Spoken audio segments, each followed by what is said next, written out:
Welcome. My name is Erik Baker. I teach English for the ED transition unit at Findlay High School. I work with students grade 9 through 12. Hamlet will be a unit we do with my freshman class. And I'm hoping that the political intrigue with Hamlet will lend itself towards some inroads with these guys as far as finding interest outside of their norm when it comes to reading material. A lot of times with the students I get, and probably with general students, if you say Shakespeare, they immediately put up a wall, think it's too hard for them. In a lot of cases, it probably is. But Hamlet is pretty entertaining. There's a lot of political intrigue, a lot of interesting twists and turns that I think in conversations with the students, they can compare to things that are happening currently politically, currently on social media, currently on reality TV, and they'll find some ways to really enjoy it. As we go through some student objectives that we want to go through. First, students will be able to use prior knowledge to connect to the text. That'll come through discussions, like I previously stated. Students will be able to make personal life connections. Again, we want to have a lot of conversation going along with just the reading material. And students will be able to develop reasoning and appropriate evidence to support a literary thesis.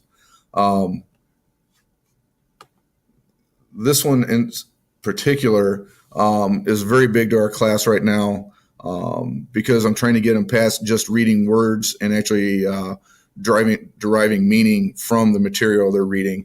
And hopefully this goes a long way towards generating that for these guys.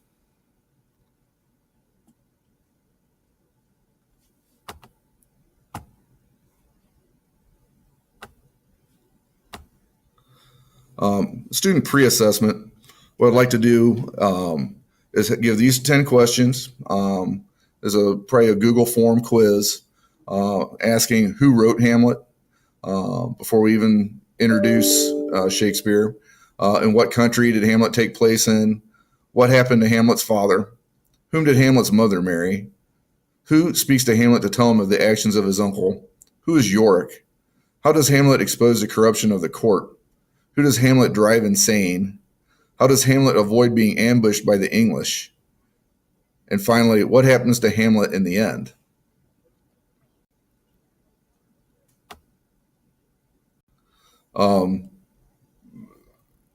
We'll show this 4-minute intro to the class. One of the things I think that the kids will like is, there's a lot of people who enjoy the different emo and goth sensibilities. When you start talking about York's skull and the play and the different things, I think a number of my students will really enjoy that.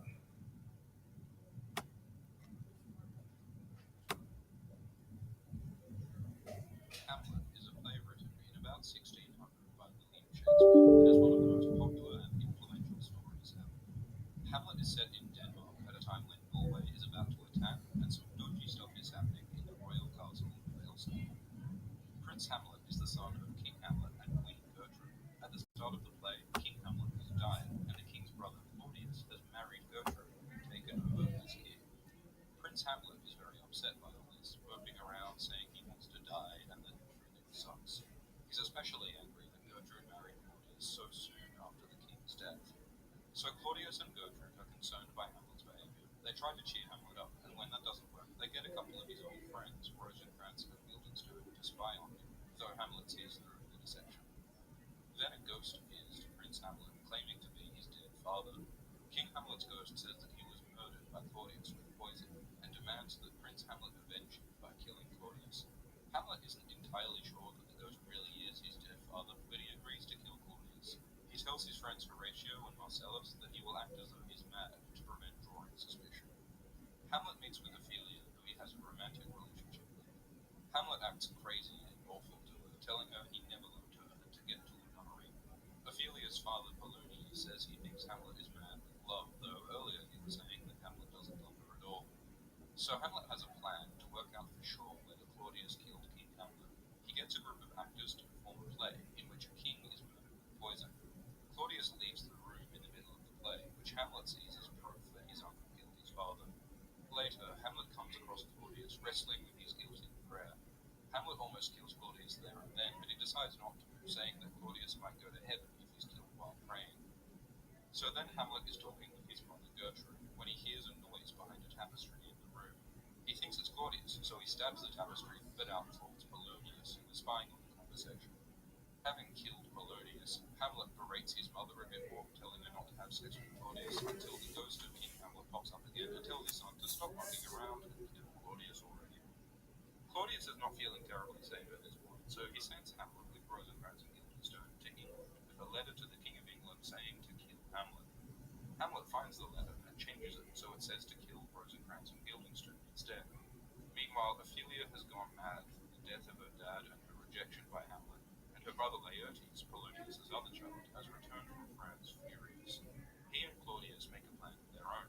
They'll challenge Hamlet to a fencing match, but Laertes will have a poisoned sword, and Claudius will offer Hamlet poisoned wine.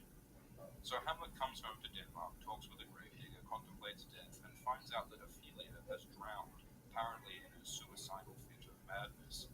He has a fist fight with Laertes over who loved Ophelia more. And then the fencing match begins. Laertes cuts Hamlet with his poisoned sword, then they accidentally switch swords, and Hamlet cuts Laertes with the poisoned sword. Gertrude drinks the poisoned wine, seemingly unknowingly, and Hamlet finally kills Claudius. So almost everyone dies, leaving only Horatio to tell the tale to Fortinbras, a Norwegian prince who turns up at the end to take over the Danish throne. So that's Hamlet. There are lots of interesting questions to be asked about why the characters. Okay, so that little 4-minute snippet will be used at some point during our beginning of reading Hamlet with the kids, so they have an understanding of the story. Then we go more in depth to the different scenes. I think the play scene they would really get a kick out of, his various speeches, seeing his father's ghost. There's a lot of really good material in Hamlet that I think my students will really enjoy. Hamlet writes a play to get the conspirators involved in the father's murder to disclose themselves. One of the activities I want my students to do is create an outline of the characters and scenes, events of Hamlet's play, and match the events to the reactions and characters of the audience. Because the whole thing involves Hamlet watching his aunt and uncle, or his mom and uncle, to have them reveal their guilt to what his father's ghost had proclaimed. For post-assessment, I want to use the same questions asked in the pre when they had no background knowledge. Again, who wrote Hamlet? In what country did Hamlet take place in? What happened to Hamlet's father? Whom did Hamlet's mother marry? Who speaks to Hamlet to tell him the actions of his uncle? Who is Yorick? What does Hamlet expose to the corruption of the court? Who does Hamlet drive insane? How does Hamlet avoid being ambushed by the English? And what happens to Hamlet in the end? And then the final activity I want to do in this unit with my students as an application, Hamlet is full of political intrigue, people doing sneaky and awful things in pursuit of power. These pursuits often lead to innocent people getting hurt. Write about a situation in real life in which the actions of one person to climb the ladder hurt those around him or her. I hope you've enjoyed my first Screencastify project. I hope to do many more. It is much easier than I had thought once I was able to get things set up. And good day and go Oilers.